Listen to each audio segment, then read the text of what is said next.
Syukur alhamdulillah kita dapat berkumpul bersama dalam rangka diseminasi budaya positif di SMP Negeri 1 Tulungagung dalam keadaan sehat walafiat. Langsung saja kegiatan hari ini segera dimulai. Kepada Ibu Evi Widi Astuti SPD, calon guru penggerak angkatan 7, disilahkan.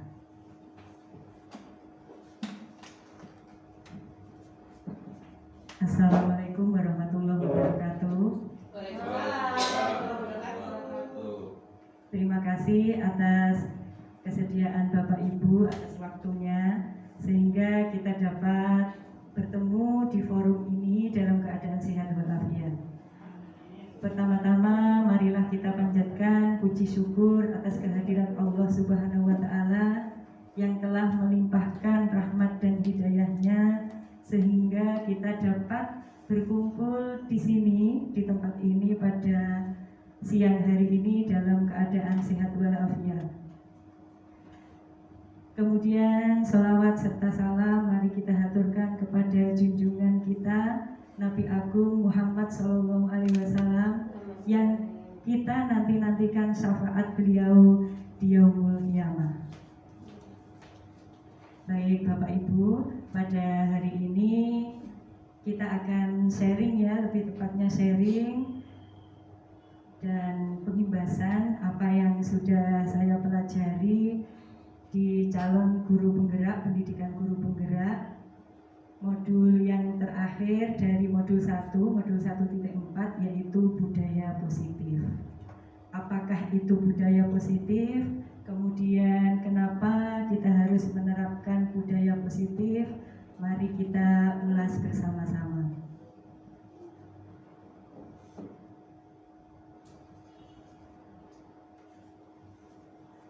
Budaya positif adalah suatu kebiasaan yang bernilai positif yang berpihak kepada murid sehingga mampu menumbuhkan karakter murid sesuai dengan profil pelajar Pancasila. Sudah kita ketahui bahwa di sekolah kita ini sudah ada pembiasaan yang positif, namun masih kita temui beberapa ini yang berperilaku tidak sesuai dengan apa yang kita harapkan. Dan pada kurikulum Merdeka ini yang kita harapkan murid memiliki karakter profil pelajar Pancasila.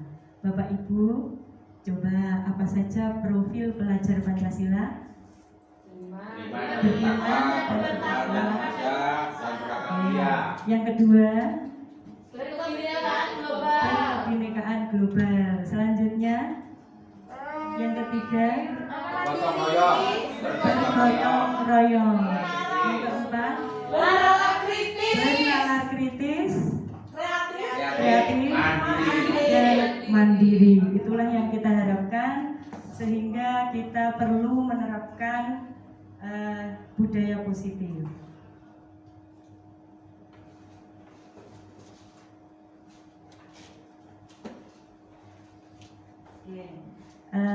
Berhubungan dengan budaya positif, kita sebagai guru memiliki tugas, yaitu yang pertama menciptakan lingkungan yang menyenangkan, baik lingkungan belajar, kemudian lingkungan ketika mereka di sekolah agar mereka merasa nyaman. Yang kedua, menjaga dan melindungi murid. Yang selanjutnya, menciptakan lingkungan yang positif. Karena lingkungan yang positif ini akan mempengaruhi murid-murid kita sehingga dapat belajar dengan nyaman di sekolah ini. Selanjutnya, tugas kita menjalin kerjasama yang baik dengan warga sekolah. Jadi untuk menciptakan budaya positif ini kita tidak bisa sendiri ya, kurang sempurna kalau kita melakukannya sendiri, tetapi kita harus menjalin kerjasama dengan semua warga sekolah. Yang selanjutnya kita bertugas menghilangkan gangguan yang menghalangi proses pengembangan potensi murid.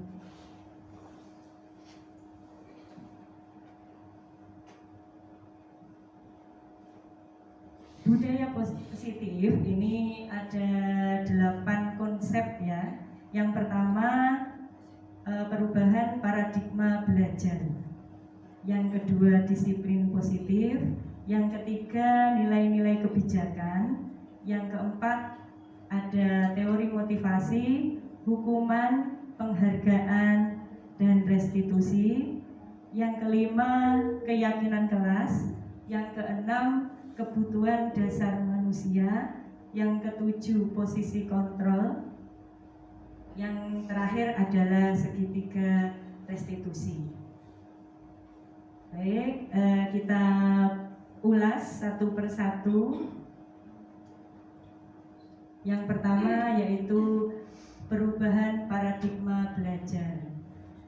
Seiring dengan perkembangan zaman, sesuai dengan filosofi Ki Hajar Dewantara, bahwa kita dalam mendidik itu harus menyesuaikan dengan kodrat zaman dan kodrat alam. Pada saat zaman dulu ini berbeda dengan sekarang, anak-anak pun juga berbeda, sumber belajar pun juga berbeda. Mereka dapat mengakses dengan mudah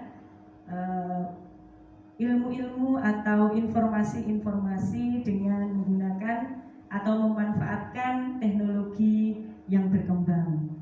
Maka dari itu yang awalnya dulu sering kita mengenal yaitu teori behavioristik dari Pavlov, stimulus respon. Ketika guru memberikan stimulus, kita harapkan siswa merespon. Namun kebanyakan yang saya lakukan yang saya lakukan dulu ketika memberi stimulus ini sama kepada seluruh siswa. Padahal kita tahu bahwa siswa ini memiliki karakteristik yang berbeda-beda. Dari stimulus respon, dari stimulus yang guru berikan, diharapkan siswa memberikan respon. Kemudian yang harus kita ubah adalah dari stimulus respon menjadi teori kontrol yang dikembangkan oleh Dr. William Glasser. Apakah itu teori kontrol? Dan pada teori kontrol ini ada beberapa miskomunikasi, di antaranya adalah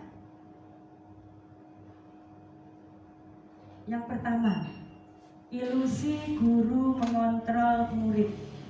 Dalam teori kontrol ini miskomunikasi yang pertama, guru dapat mengontrol murid. Padahal yang dapat mengontrol diri sendiri atau murid itu adalah mereka sendiri, bukan dari pihak lain.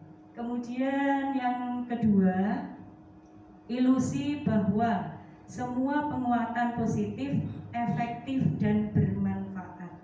Nanti akan kita bahas selanjutnya kenapa penguatan positif itu ada yang tidak efektif atau tidak bermanfaat.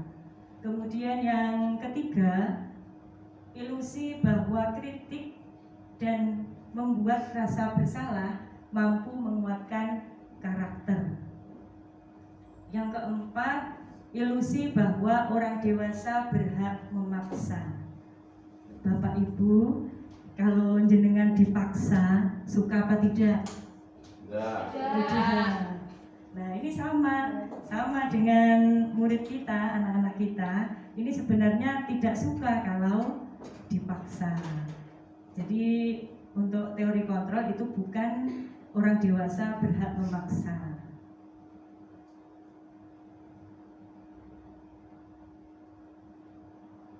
Ya, bagaimana seseorang bisa berubah dari paradigma stimulus respon kepada teori atau pendekatan teori kontrol.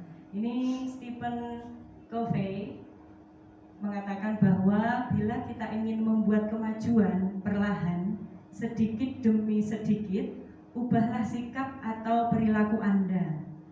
Namun bila kita ingin memperbaiki cara-cara utama kita, maka kita perlu mengubah kerangka acuan kita. Jadi yang diubah adalah cara berpikir kita. Ubahlah bagaimana Anda melihat dunia, bagaimana Anda berpikir tentang manusia. Ubahlah paradigma Anda, skema pemahaman, dan penjelasan aspek-aspek tertentu tentang realitas. Mari kita lihat. Ini pemahaman tentang realitas dari teori stimulus respon dan teori kontrol. Yang pertama, kebutuhan kita sama, itu dari teori stimulus respon. Maka tadi saya katakan, saya ketika memberikan dalam belajar, memberikan stimulus itu sama kepada semua siswa. Padahal semua siswa memiliki karakter masing-masing. Kemudian pada teori kontrol, ini kebutuhan berbeda-beda. Selanjutnya, semua orang melihat hal yang sama pada stimulus respon. Pada teori kontrol, setiap orang memiliki gambaran yang berbeda-beda. Yang ketiga, pada stimulus respon, kita mencoba mengubah orang agar berpandangan sama dengan kita. Misalkan kita punya tujuan tertentu, kita berharap orang mengikuti kita, melakukan hal yang sama, berpandangan sama dengan kita. Kemudian pada teori kontrol, ini kita berusaha memahami pandangan orang lain tentang dunia, karena mereka juga memiliki pemahaman masing-masing. Selanjutnya pada stimulus respon, perilaku buruk dilihat sebagai suatu kesalahan. Tetapi pada teori kontrol, semua perilaku memiliki tujuan. Jadi ketika ada perilaku yang kurang baik, itu mereka juga memiliki tujuan atau dalam rangka mencapai tujuannya. Kemudian stimulus respon, orang lain bisa mengontrol saya. Seperti guru memberikan stimulus kepada siswa, diharapkan responnya begini, itu artinya orang lain bisa mengontrol saya. Itu menurut stimulus respon. Tetapi kalau menurut teori kontrol, hanya kita yang bisa mengontrol diri kita sendiri. Kemudian pada stimulus respon, pemaksaan ada pada saat bujukan gagal. Ketika melakukan sesuatu dibujuk, ternyata gagal, akhirnya dipaksa. Nah, pada teori kontrol, kolaborasi dan konsensus menciptakan pilihan-pilihan baru. Jadi pada teori kontrol itu kita bisa berkolaborasi dan memilih sesuai dengan pilihan masing-masing. Kemudian pada stimulus respon, model berpikir menang kalah. Jadi ada yang menang, ada yang kalah. Misal ketika kita memberikan soal, misalkan dalam pembelajaran, ketika menurut teori stimulus respon, yang misalkan dapat 100 berarti menang, yang dapat sedikit berarti kalah. Nah, ada yang menang, ada yang kalah. Tetapi ketika berdasarkan teori kontrol, ini semuanya menang dengan porsinya masing-masing. Selanjutnya, yang kedua ini adalah disiplin. Disiplin berasal dari kata disiplin, ya, bagaimana bahasa Inggrisnya? Disiplin. Yang artinya belajar. Bisa juga diartikan murid atau pengikut. Nah, untuk menjadi seorang murid atau pengikut, ini seseorang harus paham betul alasan mengapa mereka mengikuti suatu aliran atau ajaran tertentu, sehingga motivasi yang terbangun adalah motivasi intrinsik atau dari dalam diri, dan bukan motivasi dari luar atau ekstrinsik. Kemudian disiplin ini berkaitan erat dengan disiplin diri.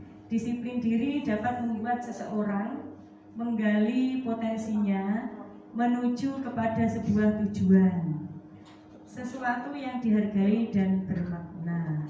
Disiplin diri juga mempelajari bagaimana cara kita mengontrol diri dan bagaimana menguasai diri untuk memilih tindakan yang mengacu pada nilai-nilai yang kita hargai.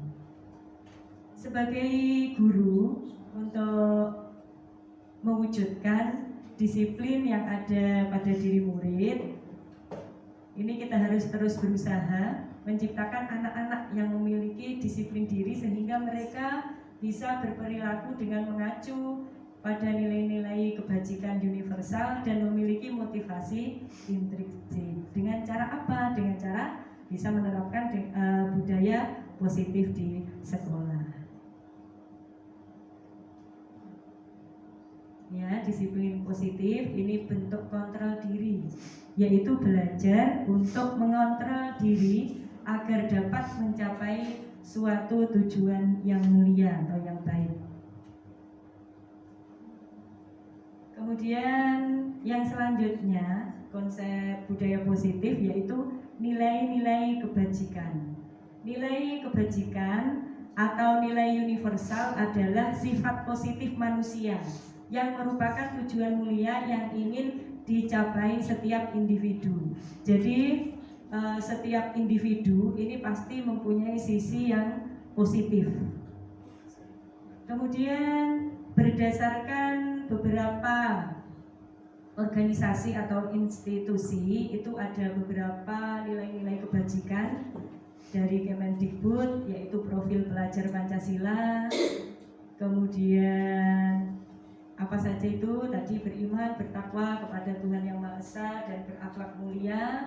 Kemudian mandiri, bernalar kritis, berkebinekaan global, bergotong royong, dan kreatif. Bagaimana dengan nilai kebajikan dari organisasi lain? Hampir sama, cuma berbeda kata-katanya ya. Dari Primary Years Program itu ada toleransi, rasa hormat, integritas, mandiri, menghargai, antusias, empati, keingintahuan, kreativitas, kerjasama, percaya diri, komitmen. Kemudian dari 9 pilar karakter ada cinta Tuhan dan segenap ciptaannya.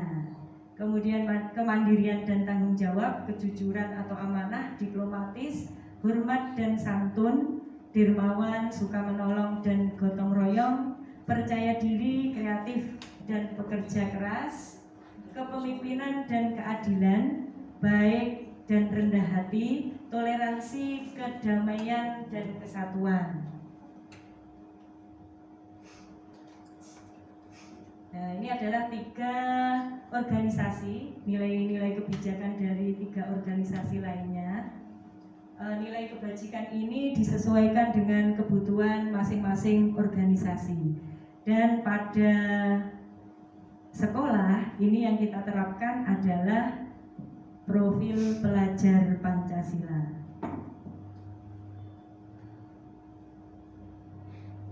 Yang selanjutnya teori motivasi, hukuman, penghargaan, dan restitusi.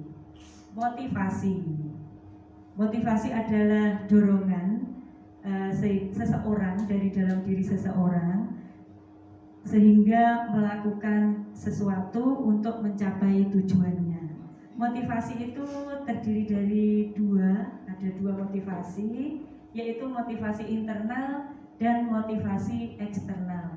Motivasi internal itu dorongan atau motivasi yang datang dari diri sendiri.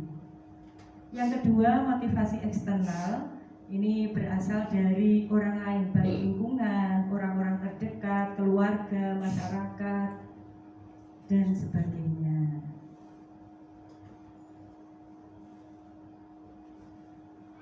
Menurut Diane Goosen, motivasi perilaku manusia ini yang pertama.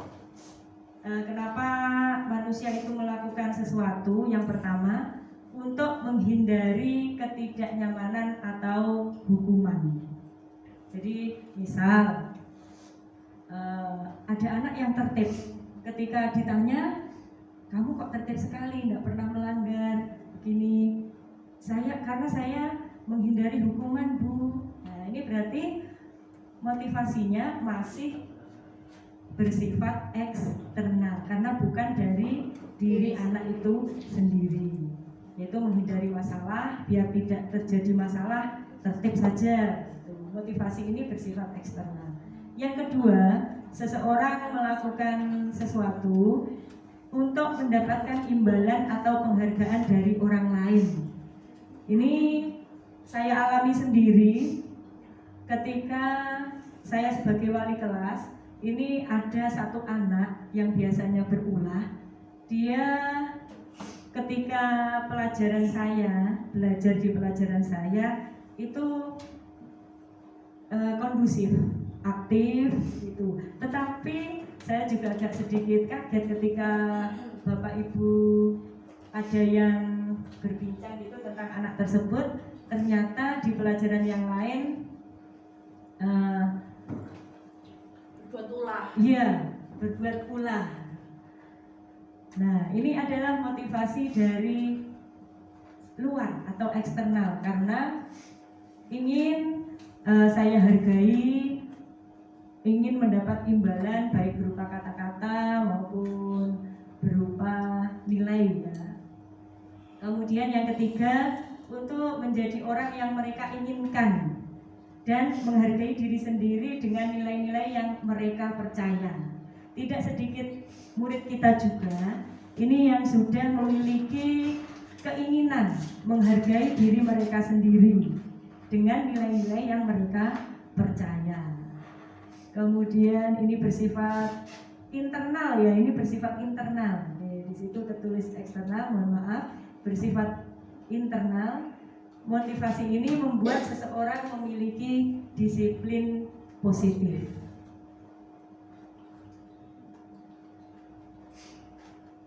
Yang selanjutnya kita membicarakan tentang hukuman, konsekuensi, dan restitusi.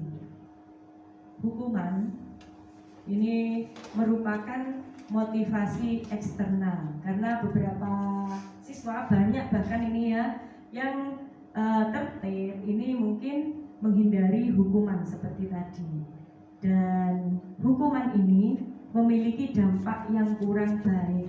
Oleh karena itu sering kita jumpai ketika ada anak yang melanggar peraturan sekolah, ini mereka cenderung mengulangi dan mengulanginya kembali. Kenapa? Karena mereka belum termotivasi secara internal, mereka masih secara eksternal. Jadi ketika diingatkan begitu mereka baik, tapi selang berapa waktu berulah lagi, lupa. Ini karena masih menghindari hukuman tadi, bukan dari diri sendiri. Yang kedua, konsekuensi. Konsekuensi itu adalah tindakan yang dilakukan karena akibat dari suatu perbuatan. Konsekuensi ini dibuat bersama-sama. Jadi guru dan siswa ini membuat konsekuensi secara bersama-sama dari kesepakatan bersama. Misal ada anak yang tidak mengerjakan PR, nanti kalau tidak mengerjakan PR nanti bagaimana ya? Jadi ini kita buat kesepakatan. Ketika ada anak yang melanggar, setelah kita membuat kesepakatan, maka harus melaksanakan atau melakukan konsekuensinya. Itu. Kemudian restitusi. Menurut Gozen, proses menciptakan kondisi bagi murid untuk memperbaiki kesalahan mereka. Jadi restitusi ini mengkondisikan murid untuk memperbaiki kesalahan mereka sehingga mereka bisa kembali pada kelompok mereka dengan karakter yang lebih kuat.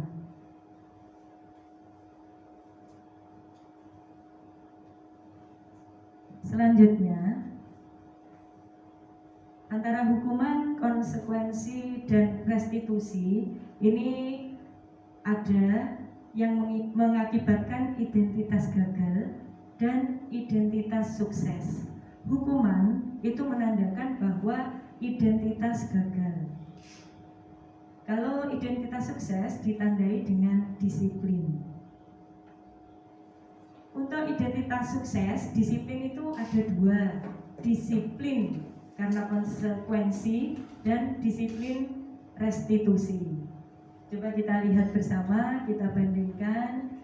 Untuk hukuman ini akan menyakitkan bagi siswa. Tetapi kalau dengan konsekuensi, karena melakukan sesuatu ya harus terjadi, harus melaksanakan konsekuensi dari pelanggarannya atau tindakannya. Kalau restitusi merupakan pilihan. Jadi begini, dalam restitusi itu mereka menemukan sendiri, memilih sendiri. Ketika mereka melakukan hal yang tidak sesuai dengan peraturan, mereka mendapatkan atau mereka akan melakukan apa, itu mereka yang memilih sendiri. Kemudian hukuman akan tidak nyaman, terasa tidak nyaman dalam waktu yang lama, akan teringat-ingat terus ketika mereka dewasa bahkan menua. Kalau konsekuensi ini juga tidak nyaman sebenarnya, tapi dalam jangka waktu yang pendek. Kemudian restitusi, karena restitusi ini tadi dari diri mereka sendiri, maka akan menguatkan murid. Selanjutnya, dengan hukuman, perilaku agresif meningkat. Tapi dengan konsekuensi, ini penguatan hanya bertahan dalam jangka waktu pendek sudah. Untuk restitusi, ini masalah akan terpecahkan. Kemudian untuk hukuman, sistem tidak berjalan jika murid tidak takut. Maka dari itu ketika ada hukuman, kenapa masih ada yang melanggar? Itu karena murid-murid tersebut tidak takut dengan hukuman. Jadi tidak ada artinya hukuman itu. Jika konsekuensi ini akan melakukan dengan kesadaran, meskipun agak terpaksa, tapi karena melakukan sesuatu merupakan kesepakatan, konsekuensinya harus dilaksanakan. Untuk restitusi, ini fokus ya, murid belajar bertanggung jawab untuk perilakunya. Kemudian selanjutnya, untuk hukuman berlaku hanya pada sebuah institusi, tidak berlanjut pada kehidupan nyata. Misal, ketika terlambat sekolah, silahkan berlari mengelilingi lapangan basket. Nah, hukuman itu hanya berlaku pada sekolah itu, pada saat itu juga, tidak berlaku dalam kehidupan sehari-hari mereka. Kemudian kalau konsekuensi ini membantu penerapan mengikuti peraturan dalam masyarakat. Ketika di sekolah sudah berusaha, ada kesepakatan, ada konsekuensi, nanti di masyarakat juga begitu. Restitusi ini karena fokus pada pemecahan masalah, jadi dimanapun murid itu berada, itu tidak masalah, bisa menyesuaikan. Yang selanjutnya, karena hukuman itu terkait erat dengan peraturan, maka ada kata-kata peraturannya adalah kita, kamu harus, misalkan peraturan datang ke sekolah, masuk sekolah pukul 7, kamu harus datang tepat waktu misalkan, atau 5 menit sebelum. Nah, itu kalau hukuman. Kalau konsekuensi ini kita tanya dulu apa peraturannya, kemudian kita kembalikan ke siswa, mampukah kamu melakukannya? Jika mampu, terima kasih. Kemudian jika restitusi, ini lebih dalam lagi, terkait dengan keyakinan, apa yang kamu yakini, kemudian apa yang bisa kamu lakukan untuk memperbaiki masalah ini. Jadi penyelesaiannya dari diri mereka sendiri. Selanjutnya, karena ada aturan, ini banyak juga aturan dan hukuman, murid yang membenci peraturan. Kemudian pada konsekuensi, ini murid akan menghormati peraturan. Kemudian pada restitusi, ini sesuai dengan teori kontrol diri mereka masing-masing. Ketika saya ingin menghargai diri sendiri, berarti saya juga harus disiplin dengan tidak datang terlambat. Yang selanjutnya pada hukuman ini ada mode paksaan, dipaksa, anak dipaksa. Kemudian konsekuensi ini mendorong kepatuhan, restitusi ini teori kontrol seperti tadi. Kemudian pada hukuman ini akan tercipta konsep diri yang buruk. Pada konsekuensi konsep diri sudah baik, pada restitusi lebih baik lagi, yaitu konsep diri yang kuat. Selanjutnya pada hukuman menyembunyikan kesalahan.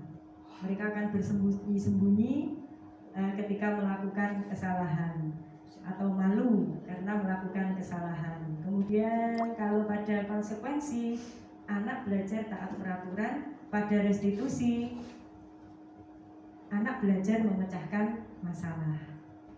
Kemudian pada hukuman mengontrol anak dengan penguatan negatif, konsekuensi mengontrol anak dengan penguatan positif. Yang restitusi ini positif juga, karena mereka bersemangat untuk memperbaiki diri sendiri. Yang hukuman ini pada anak biasanya kalau dihukum bagaimana rasanya Bapak Ibu? Sedih, selain sedih, marah, pegel ya, pegel, marah, dendam. Nah, ini yang bahaya dendam. Ada rasa marah, mungkin sebagian anak juga merasa bersalah, kemudian rendah diri, dendam dan sebagainya. Jika konsekuensi, pegel saya sama guru BK gitu ya. Selanjutnya konsekuensi, kalau pada konsekuensi karena dibuat oleh guru dan murid, maka ini anak akan merasa nyaman. Kemudian sama dengan restitusi, karena dibuat sendiri oleh anak, ini juga merasa nyaman. Kemudian pada hukuman ini menyalahkan, ya, menyalahkan tadi dendam, gitu. Kemudian konsekuensi ini membantu guru menyatakan peraturan, melakukan peringatan dan menerapkan konsekuensi. Tetapi pada restitusi ini guru menyebutkan keyakinan kelas, membimbing kerangka acuan berpikir restitusi anak. Jadi bukan hanya guru saja yang melakukan restitusi, tapi anak bisa juga ketika ada permasalahan dengan teman punya inisiatif untuk melakukan restitusi demi memperbaiki hubungan dengan teman.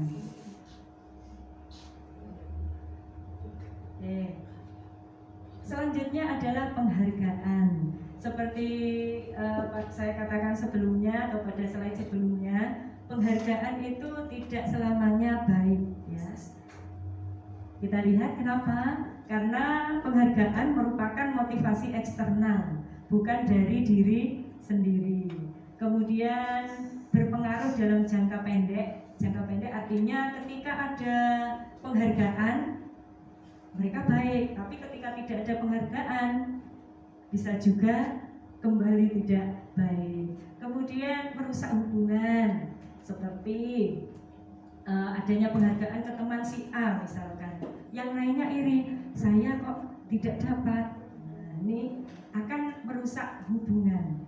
Kemudian mengurangi ketepatan, menurunkan kualitas, mematikan kreativitas, dan bersifat menghukum. Penghargaan. Baik, yang selanjutnya adalah restitusi. Restitusi adalah proses menciptakan kondisi bagi murid untuk memperbaiki kesalahan mereka, sehingga mereka bisa kembali kepada kelompok mereka dengan karakter yang lebih kuat. Kemudian untuk melakukan restitusi ini perlu kolaborasi atau harus bahkan kolaborasi untuk mencari solusi permasalahan. Kolaborasi antara guru dengan siswa, terjadi dialog, begitu, melakukan dialog dalam rangka mencari solusi permasalahan. Kemudian restitusi itu membantu murid berpikir tentang mau jadi orang seperti apa nanti mereka.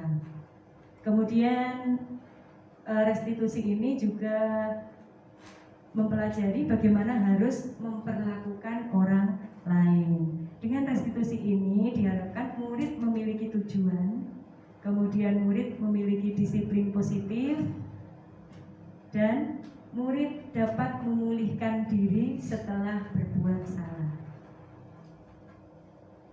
Ciri-ciri restitusi yang pertama, bukan menebus kesalahan, tetapi belajar dari kesalahan. Yang kedua, restitusi memperbaiki hubungan. Yang ketiga, restitusi adalah tawaran, bukan paksaan. Yang selanjutnya, restitusi akan menuntun untuk melihat diri sendiri, melihat diri, menyelesaikan masalah sendiri. Kemudian restitusi mencari kebutuhan yang mendasari tindakan, kebutuhan apa yang belum terpenuhi sehingga melakukan tindakan tersebut. Kemudian restitusi fokus pada karakter bukan tindakan. Restitusi itu akan menguatkan, restitusi fokus pada solusi. Kemudian restitusi akan mengembalikan murid pada kelompoknya. Restitusi adalah cara yang paling baik dibandingkan dengan hukuman dan lain-lainnya. Kemudian selanjutnya keyakinan kelas. Kenapa kita perlu melakukan atau membuat keyakinan kelas ini? Untuk menciptakan disiplin positif atau menciptakan budaya positif di sekolah. Karena keyakinan kelas ini adalah salah satu disiplin positif yang bisa kita terapkan dalam membangun budaya positif di sekolah. Kemudian keyakinan kelas ini melalui proses. Jadi semua siswa berproses membuat keyakinan masing-masing, kemudian kita diskusikan dan kita sepakati menjadi keyakinan kelas. Oleh karena itu, keyakinan kelas ini akan berpihak kepada murid. Selanjutnya, keyakinan kelas yang kita buat itu harus menggunakan kalimat yang bermakna positif. Sering kita temui pada peraturan seperti contoh di layar, ini ada dilarang, kemudian misalkan gunakan masker, kemudian jangan. Kata-kata itu merupakan kata-kata himbauan. Nah, pada keyakinan kelas ini kita menggunakan kata-kata yang positif. Misal, dilarang mengganggu orang lain. Berarti keyakinan kelasnya menghormati orang lain dan diri sendiri. Dilarang melakukan kekerasan. Ini kesepakatan kelasnya, keselamatan dan menghormati orang lain. Kemudian dilarang menggunakan narkoba. Nah, ini keyakinan kelasnya apa? Kalau dilarang menggunakan narkoba, menurut Bapak Ibu, untuk apa? Kesehatan. Kemudian gunakan masker. Pada masa pandemi kita harus menggunakan masker. Peraturannya gunakan masker. Ini adalah untuk kesehatan dan keselamatan.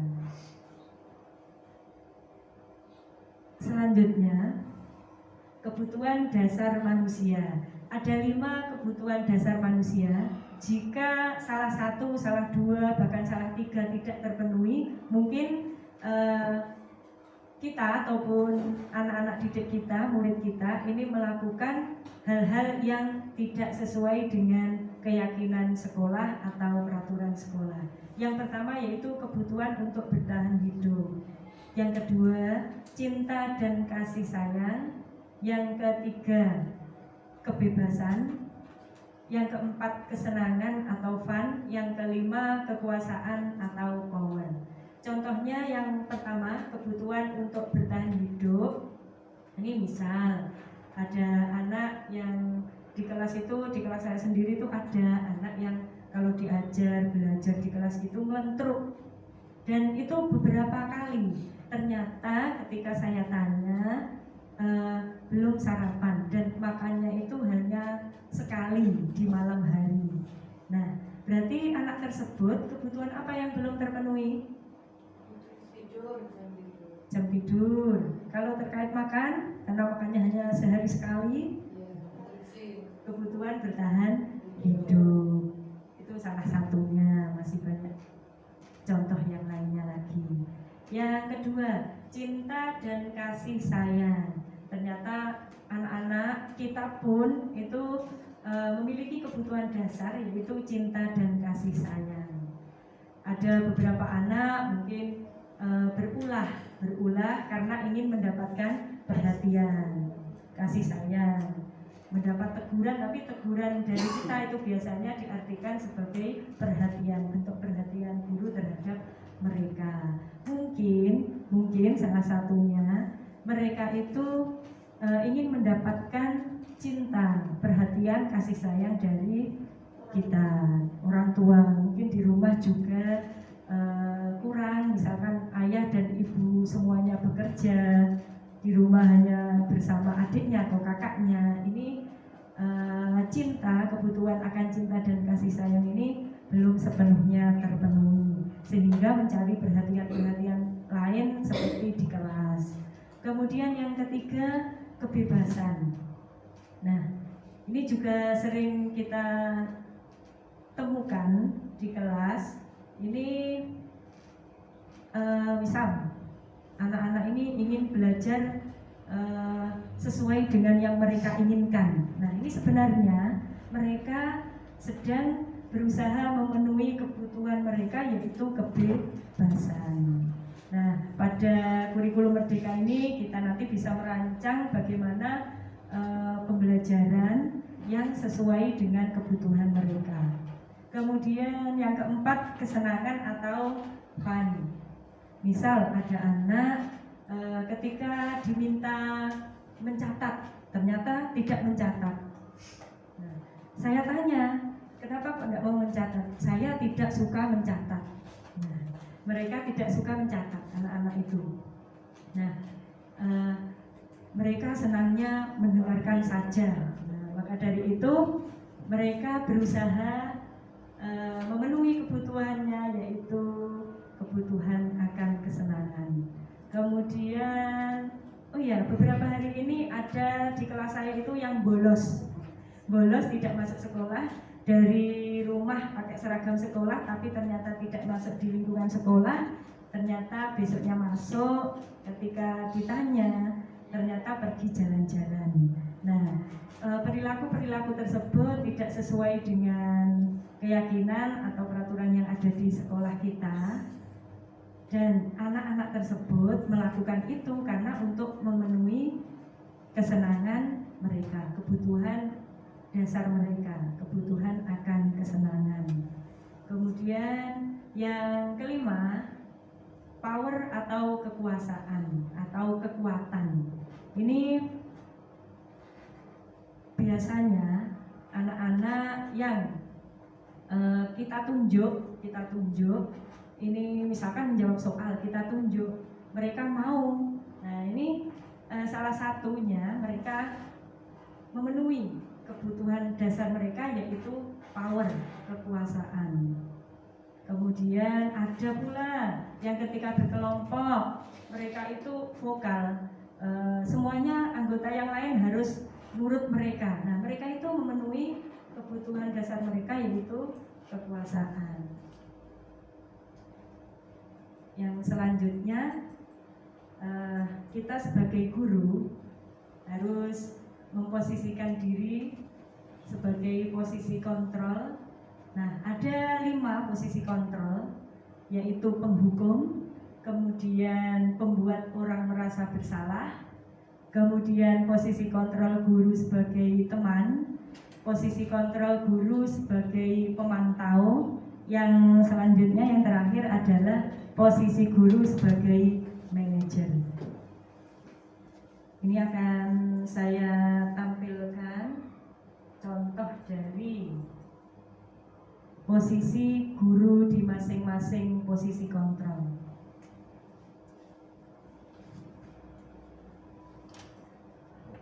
Yang pertama adalah sebagai penghukum.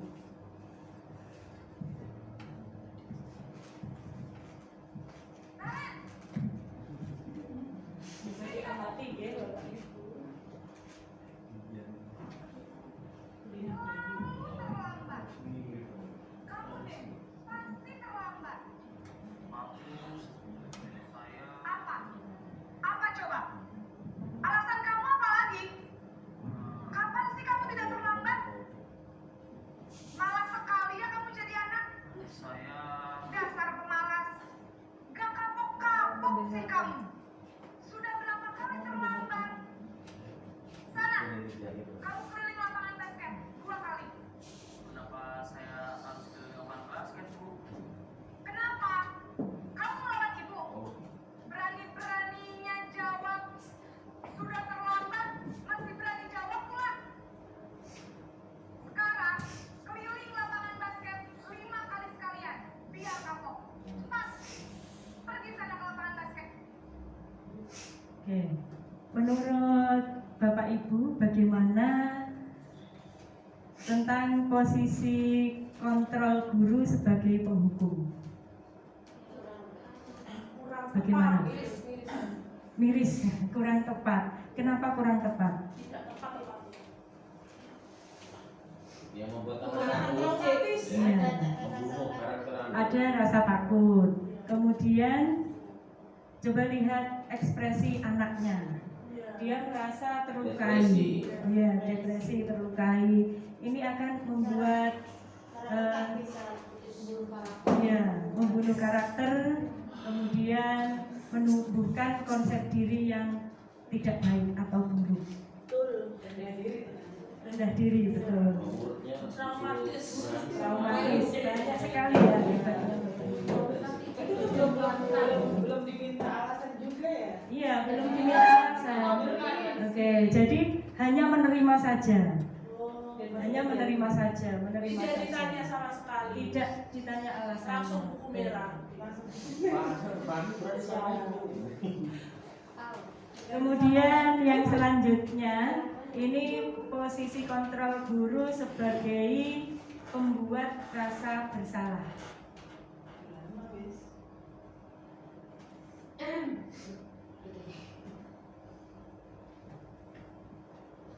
Selamat pagi, Bu. Naren, kamu kenapa terlambat lagi, Nak? Kamu senang ya bikin ibu susah ya? Kalau kamu terlambat lagi, nanti ibu yang ditegur bapak kepala sekolah, Nak. Disangka ibu tidak bisa membina kamu. Manipulatif ini ibunya. Duh, gimana ini? Gaslighting. Maaf, Bu. Duh, Gusti Naren. Kepala sekolah. Terus, sekarang ibu harus tulis apa ini di buku absen? Ini kamu sudah sering terlambat loh. Ibu harus apa coba? Maaf, Bu. Maaf sekali. Ya sudah, lain kali jangan bikin ibu susah lagi ya, Nak ya. Ibu tidak akan kuat lagi kalau kamu begini terus. Jangan kalau ibu ditegur bapak kepala sekolah. Sana cepat ke kelas. Maaf ya, Bu. Maaf sekali. Maaf ya. Baik, coba bandingkan ekspresi ibu guru tadi ketika posisinya sebagai penghukum, bagaimana sebagai pembuat rasa bersalah, bagaimana? Sama saja, ekspresi mungkin kata-katanya. Kalau pada penghukum, lebih keras tapi efek ke anak sih keras, kemudian dengan amarah, membentak. Kalau pada pembuat rasa bersalah, apakah dengan membentak? Tidak. Tidak, lebih halus ya, lebih halus. Merasa bersalah. Ya, tapi anak merasa bersalah itu juga akan melukai hati anak ya. Kemudian yang selanjutnya yaitu posisi kontrol guru sebagai teman.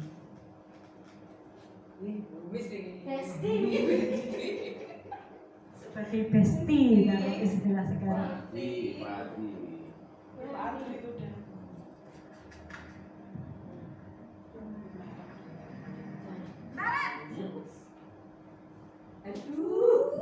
Taruhan lagi. Wah, sudah jam berapa ini nak? Terlambat lagi ya sayang. Iya. Saya belum memaafkan saya, Bu. Kamu malah menyalahkan ibu kamu.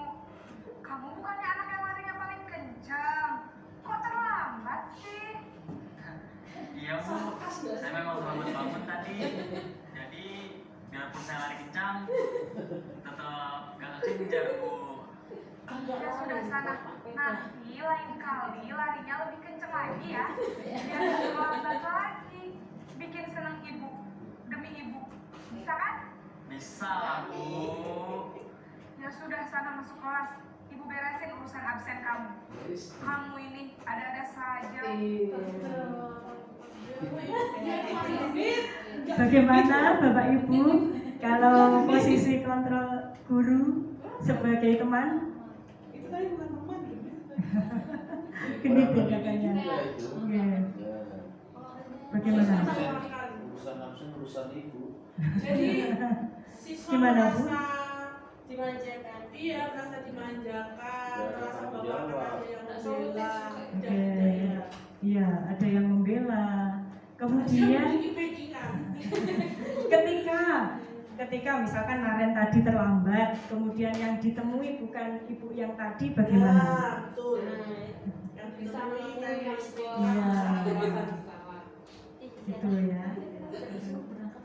Itu adalah posisi sebagai teman. Kemudian selanjutnya posisi kontrol guru sebagai pemantau.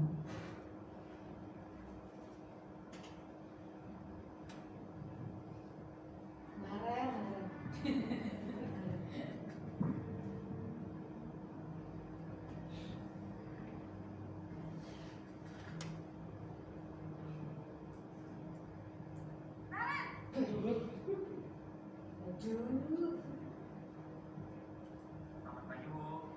Naren, apa peraturan sekolah kita tentang jam berapa kita harus masuk sekolah, nak? Kita harus di sekolah jam 7, Bu. Iya, betul. Sekarang sudah jam 7.20. Naren sudah tahu konsekuensinya jika terlambat hadir. Paham, Bu. Saya harus tinggal kelas pas jam istirahat selama 20 menit. Iya, benar. Konsekuensinya demikian. Jadi nanti jam 9.30 pas istirahat, kamu harus tinggal di kelas, kerjakan tugas tambahan untuk ketertinggalan kamu, ya? Baik, Bu. Oke, ini adalah sebagai pemantau. Bagaimana menurut Bapak Ibu? Sebagai pemantau. Ya tegas memberikan apa ya? Memberikan konsekuensi. Konsekuensi, pelanggaran ya. ya. Sudah ada konsekuensi Ya. dan nanti akan dipantau apakah saat istirahat betul-betul mengerjakan sesuai peraturan. Iya. Iya, sudah ada peraturannya. Kemudian yang terakhir yaitu sebagai manajer. Aku ya jelas sih.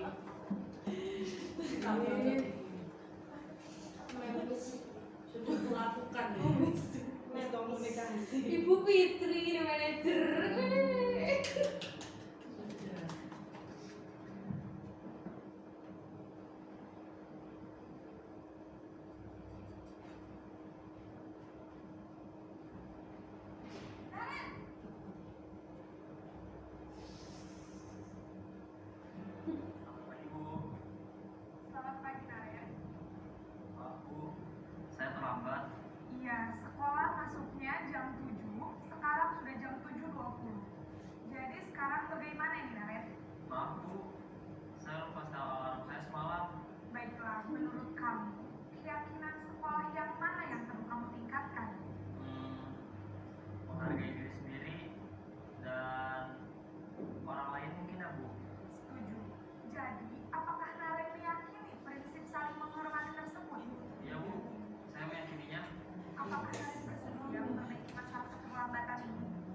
Iya, Bu. Bagaimana kamu akan memperbaiki masalah keterlambatan ini?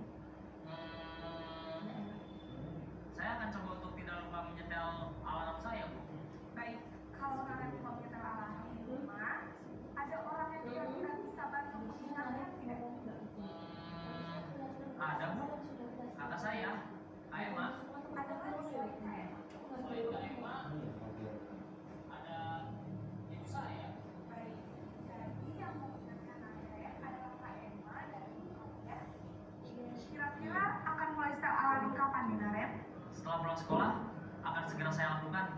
Baik, jadi Naren akan setel alarm untuk bangun besok pagi dan akan diingatkan oleh kakak dan ibunda Naren ya. Ada lagi yang mungkin perlu dilakukan Naren agar tidak terlambat bangun lagi. Tidak ada, Bu. Baik Naren, terima kasih untuk kerjasama kamu. Sekarang kamu perlu kembali ke kelas untuk belajar. Baik, Bu. Terima kasih. Nah, tayangan tadi ini adalah posisi kontrol guru sebagai manajer. Apa yang Bapak Ibu lihat dari posisi kontrol guru sebagai manajer dari percakapan tadi? Ada solusi yang diberikan. Yang diberikan Solusi, jadi ada solusi, ada komunikasi, kemudian solusinya dari ibu guru apa dari siswa? Dari siswa. Iya, dari siswanya sendiri. Identifikasi masalahnya ada juga. Iya, betul. Identifikasi masalahnya ada. Apalagi? Ada Apa, Ibu? keyakinan itu. Iya, menanyakan keyakinan. Nah, ya. Jawabnya itu video. Oke. Mungkin saya terlalu belagu tadi. Ya. Nah, itu adalah salah satu contoh dari posisi kontrol guru sebagai manajer. Semua harus belajar jadi manajer. Ya, semuanya nanti kita harus belajar dari menjadi Manajer. manajer.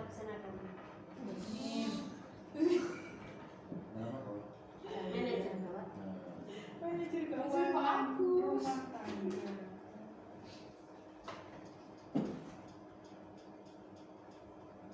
Oke, tadi sampai hampir di penghujung Bapak Ibu.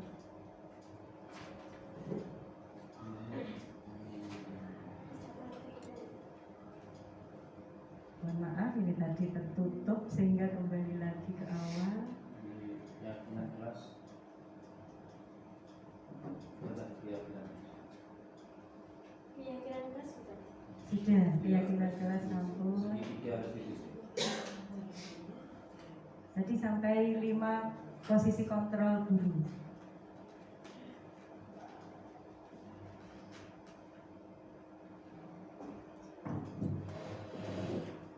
Nah, gitu. Yang pertama tadi adalah penghukum. Seorang penghukum bisa menggunakan hukuman fisik maupun verbal. Jadi bisa menghukum secara fisik atau perlakuan dan juga verbal dengan kata-kata. Ini akan membuat anak menjadi terlukai, harga dirinya terlukai, mungkin bisa juga menjadi pendendam dan sebagainya. Kemudian yang kedua, membuat orang merasa bersalah. Pada posisi ini biasanya guru akan bersuara lebih lembut, tetapi tetap saja membuat anak merasa bersalah.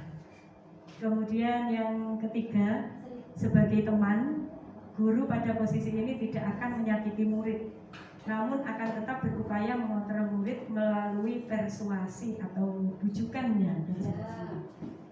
Dari 1, 2, 3 ini motivasinya merupakan motivasi intrinsik apa X? Iya, dari luar atau ekstrinsik. Kemudian yang keempat, posisi kontrol guru sebagai pemantau, ini memonitor atau mengawasi. Berupa motivasi intrinsik apa ekstrinsik bagi siswa? Pemantau. X. Iya, karena dipantau ya mengerjakan. Nanti kalau tidak dipantau bisa juga tidak mengerjakan. Kalau tidak mengerjakan, kalau tidak dipantau berarti yang ada dalam diri siswa adalah motivasi dari luar atau ekstrinsik. Kemudian yang kelima, posisi manajer.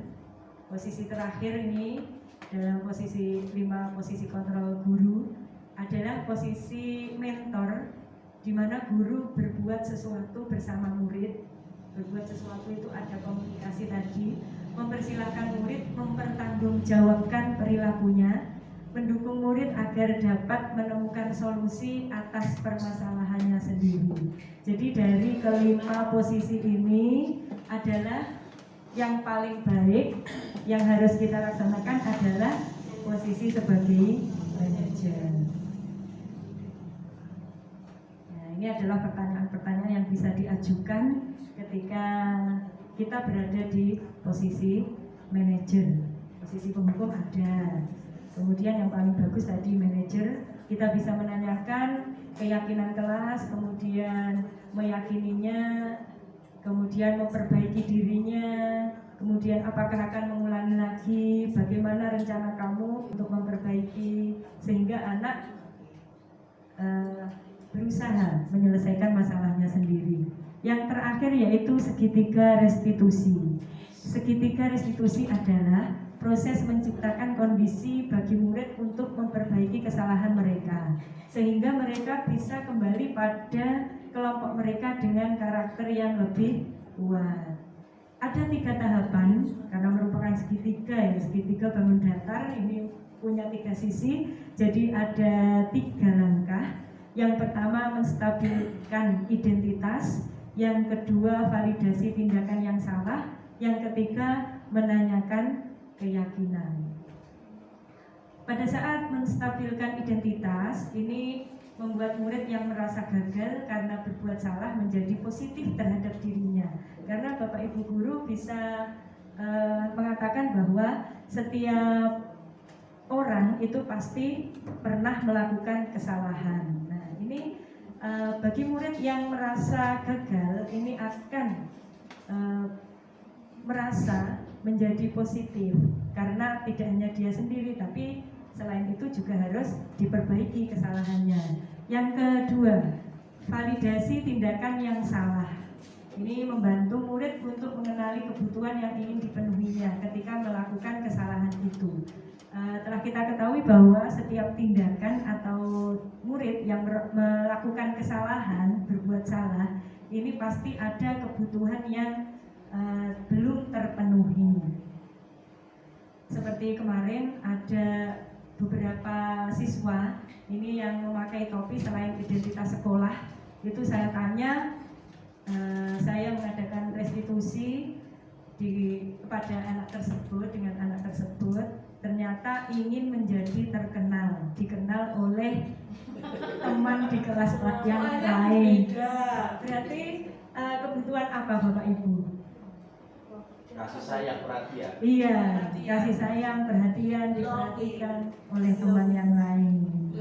Nah, itu salah satu contohnya. Kemudian yang ketiga, menanyakan keyakinan murid, menghubungkan nilai-nilai yang mereka yakini. Kemudian mencari solusi ketika seperti tadi, ketika memakai topi selain identitas seragam sekolah, ingin terkenal. Saya tanyakan lagi, selain memakai topi ini di sekolah, apa ada cara yang lebih efektif agar kamu bisa terkenal? Ternyata setelah berpikir agak lama, anak tersebut menemukan, yaitu jawabannya belajar dengan giat agar bisa berprestasi, kemudian berbuat yang baik, kemudian akan mengikuti berbagai ekstrakurikuler dengan baik agar menjadi terkenal. Salah satu contohnya begitu. Kemudian dengan menerapkan segitiga restitusi ini, murid akan dapat mencari solusi dari permasalahan mereka sendiri. Mereka dapat memperbaiki diri mereka, kemudian mereka kembali ke kelompoknya itu dengan karakter yang lebih kuat, antara lain mandiri dan bertanggung jawab. Demikian yang dapat saya sampaikan. Untuk selanjutnya sesi tanya jawab. Monggo. Saya Bu. Oh iya, silakan Bu.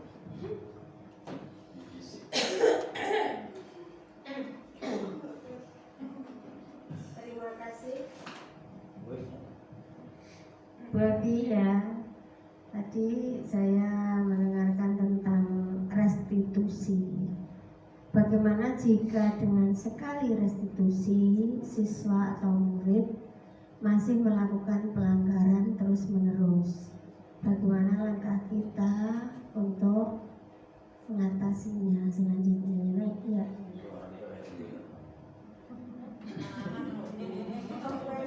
Terima kasih Ibu Misrika. Pertanyaannya adalah bagaimana jika anak tersebut sudah direstitusi tapi masih melakukan pelanggaran lagi. Nah, kita dapat melakukan restitusi kembali karena mungkin restitusi yang pertama itu belum bisa menumbuhkan motivasi dari diri mereka sendiri. Dan kita selain sebagai memposisikan sebagai manajer melakukan restitusi, itu kita juga bisa sebagai pemantau. Ketika anak belum bisa sembuh, istilahnya belum bisa sembuh dengan sekali restitusi, kita kawal ya, kita kawal, lakukan restitusi lagi sampai bisa berubah. Mungkin berubahnya tidak 100% jadi baik, tidak, tapi setidaknya ada perubahan ke arah yang lebih baik lagi. Begitu, Bu Misrika. Terima kasih. Pertanyaan yang kedua, monggo. Oh iya, silahkan. Assalamualaikum warahmatullahi wabarakatuh. Dari materi yang sudah disampaikan oleh Bu Evi tadi, ada satu hal yang ingin saya tanyakan terkait dengan keadaan sekolah kita. Di sekolah kita ini kan ada poin yang diterapkan. Sekolah. Ya, oleh sekolah dalam menghitung pelanggaran-pelanggaran yang dilakukan oleh siswa. Nah, dari saya ingin minta pendapat Ibu, apakah poin tersebut bisa dijadikan solusi untuk menyelesaikan permasalahan siswa? Itu saja, terima kasih. Wassalamualaikum warahmatullahi wabarakatuh. Waalaikumsalam warahmatullahi wabarakatuh. Baik, terima kasih Bu Asri. Ini terkait peraturan yang ada di sekolah kita ya, tentang poin pelanggaran. Ini untuk beberapa siswa memang bisa berubah menjadi lebih baik ketika mereka dapat poin pelanggaran. Nah, tapi yang sering kita temui banyak juga siswa yang tetap melanggar dan mendapatkan poin, besoknya atau 1 minggu lagi pulang dapat poin lagi. Nah, itu terjadi karena belum ada motivasi dari diri mereka untuk berubah menjadi lebih baik lagi. Dan untuk poin, karena berulang lagi kesalahannya, ini belum, menurut saya ya Bu, belum merupakan solusi dari suatu permasalahan. Mungkin selain dapat poin, mungkin salah satu kontrolnya ada poin untuk mengontrol diri mereka, diri siswa. Tapi di samping itu kita bisa melakukan segitiga restitusi. Begitu menurut saya Bu Asri, bagaimana? Terima kasih Bu Asri. Terima kasih Bapak Ibu atas kehadirannya dan atas kerjasamanya atas sharing kita hari ini. Jika ada kurang lebihnya saya mohon maaf. Semoga apa yang kita diskusikan hari ini bermanfaat untuk kita semua, anak didik kita dan sekolah kita. Amin. Assalamualaikum warahmatullahi wabarakatuh.